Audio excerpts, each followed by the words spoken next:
So when we start talking about this process of creating this rehumanization process, or the process of helping people remember what is true about them, we have to go back and get a really good understanding of the basic premise of the human soul.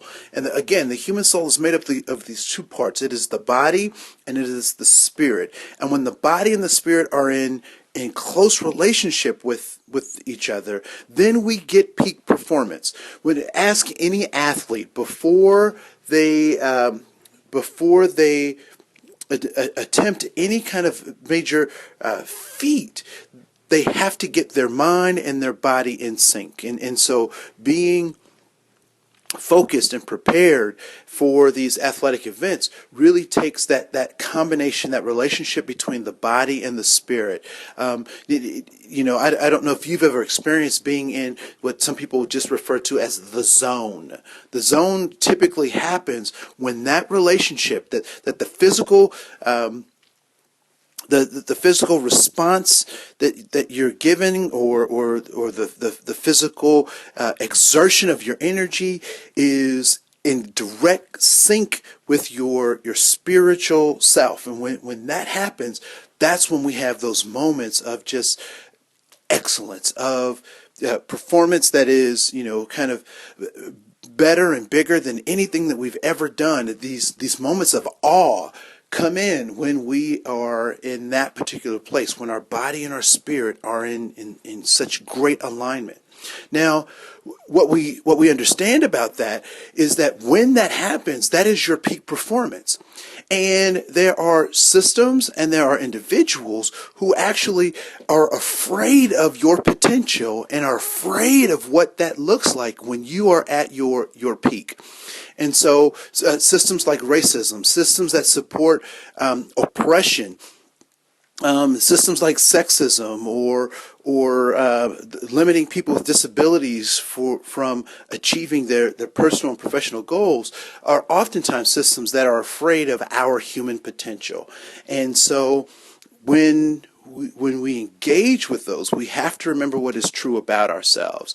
And so the marketplace primarily exists because if I can convince people that they are as they are, or as they're born, they're not enough, that they're not smart enough, or good looking enough, or tall enough, or thin enough, or or don't have the right skin complexion.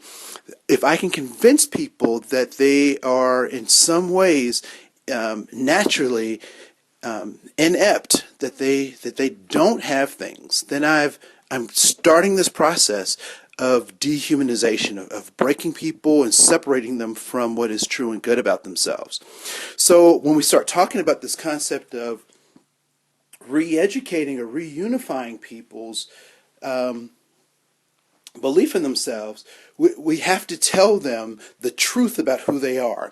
And one of the things that, gets lost in as parents try to raise their kids, sometimes in our workplaces, we're so focused on getting the job done that we forget to remind people that first and foremost, you are always human, and that no one can ever take your humanity away from you.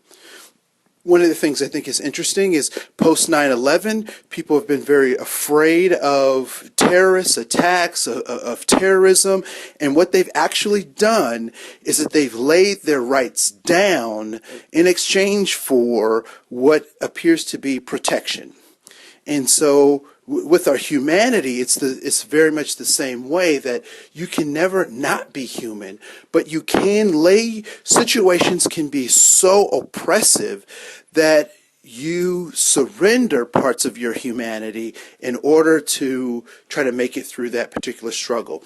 Again, when I think about the transatlantic slave trade and how that gets played out in the United States, the people who were in bondage were always human, but the situation, the context was so oppressive that oftentimes they surrendered their humanity just to make it through those tough times. And so that also translates back to us. Sometimes our organizations can be so oppressive to individuals that they forget that they have a family. They forget that their family, when you die, someone else will pick up their inbox, right? And so we have to remind the people that we work with, the students in our classes, the students that we're working with, that their humanity is always intact and that their humanity is first. Before they are anything else, they are a human being, which means that they need to take care of themselves.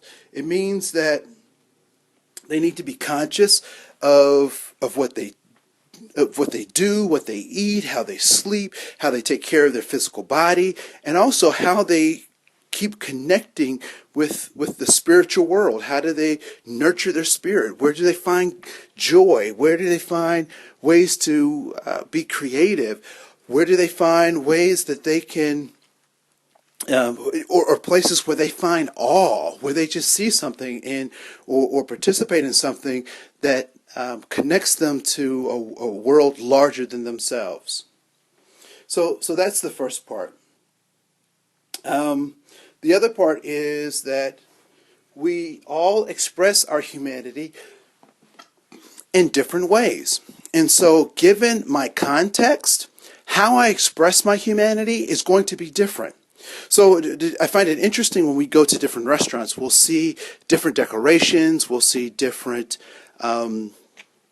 cultural artifacts from each of these cultures, and sometimes people will make the mistake and say that that is a wrong way of being, when in fact, given the context, given the geographic location, given the time period, it was very appropriate for that particular part of the world at that particular time.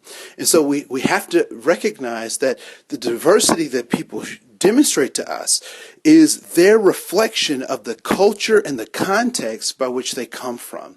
And we know and understand that culture is an outcome of context. And so culture is a way that people have learned to deal with the context that they've adapted to. And so when we think about human behavior, we also have to recognize that. We also have to recognize that as a human being, I am no good if I am not in authentic relationship with other people and if I'm not in direct service to other people. All too often, particularly in American society, we have this idea of being the rugged individualist, and what that robs us of, it robs us of our connections to other people. And so we need to give people what it is that we need from them. We need to be in relationship with people to have a balanced and to have a balanced life. And I think a lot of times, particularly as you go up the hierarchy of an organization, you get further and further away from the reason and the pieces that have made you an effective leader in that organization, and sometimes we lose focus and we lose scope. And so one of the things I think is interesting is if you're a really good teacher, they try to get you into administration thinking that your great teaching skills will translate to your ability to manage others to have that same great teaching skill that you have, when in fact quite often it's the opposite. And we find a lot of leaders, particularly in schools, who were great classroom teachers who are now administrators, and they're miserable because they've lost focus and that connections with young people. The other part is that we also have to recognize that our job is to listen to movement. So, I would often say with my students, I hear what you say, but I see what you do.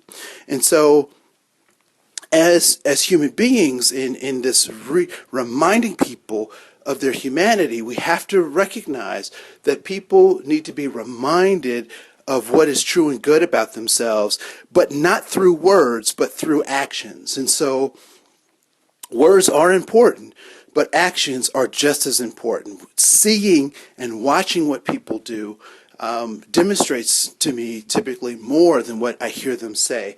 And lastly, we have to build those partnerships, be in relationships with other folks.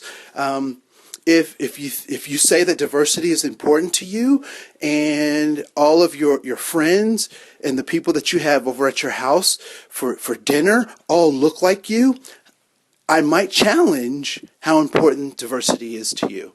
And I'm not just saying, looking at racially, looking at racial differences, but even people who think or have a different economic group than you. Do you have those people at your table when you say that diversity is a part of what's important to you and your family? And so when we do that, what we recognize is that people start to grab a hold of their own humanity, which is fabulous.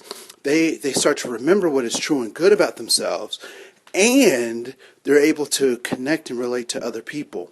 Now, what that also means is that if I go to the marketplace and I see a car, and I see a big home, or I see these material possessions that I really want and I need to be in my life, I can grab those things and I can have them, primarily because they're not trying to fill a void in my life. So material possessions become problematic when they serve to fill a void as opposed to being a tool for living out what your core values are. And so as we continue to talk about these things, I'm not saying that material possessions are not good, but what I am saying is that when those material possessions are used to fill a void as opposed to be an expression of your core values, then they become problematic.